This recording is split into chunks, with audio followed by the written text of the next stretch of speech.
एक वृद्ध व्यक्ति अपने बहू बेटे के यहाँ शहर रहने गया। उम्र के इस पड़ाव पर वह अत्यंत कमजोर हो चुका था। उसके हाथ कांपते थे और दिखाई भी कम देता था। वो एक छोटे से घर में रहते थे।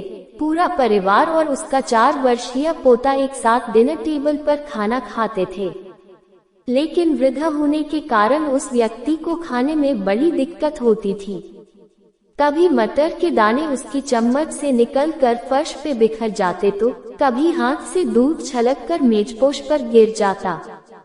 बहू बेटे 1-2 दिन ये सब सहन करते रहे, पर अब उन्हें अपने पिता की इस काम से चिढ़ होने लगी। हमें इनका कुछ करना पड़ेगा, लड़के ने कहा।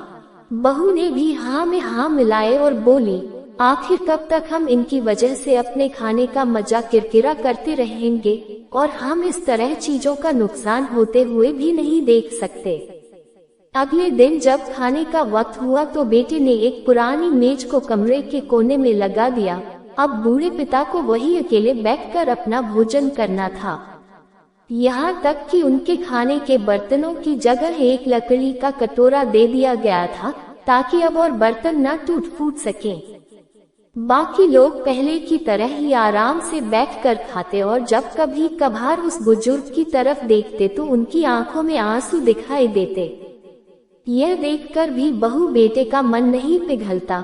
वो उनकी छोटी से छोटी गलती पर ढेरों बातें सुना देते। वहाँ बैठा बालक भी यह सब बड़े ध्यान से देखता रहता और अपने में मस्त रहता।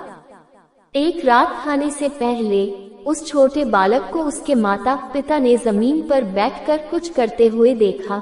तुम क्या बना रहे हो? पिता ने पूछा। बच्चे ने मासूमियत के साथ उत्तर दिया, अरे मैं तो आप लोगों के लिए एक लकड़ी का कटोरा बना रहा हूँ ताकि जब मैं बड़ा हो जाऊं तो आप लोग इसमें खा सकें।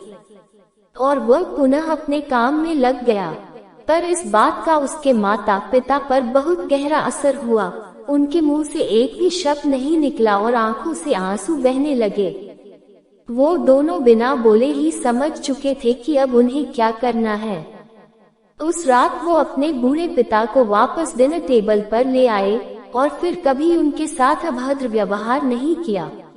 दोस्तों, हम अक्सर अपने बच्चों को नैतिक शिक्षा या मॉरल वैल्यूज देने की बात करते हैं, पर हम ये भूल जाते हैं कि असल शिक्षा शब्दों में नहीं हमारे कर्म में छुपी होती है।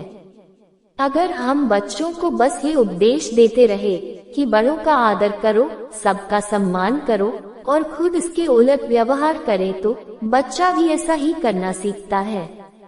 इसलिए कभी भी अपने पेरेंट्स के साथ ऐसा व्यवहार ना करें कि कल को आपकी संतान भी आपके लिए लकड़ी का कटोरा तैयार करने लगे।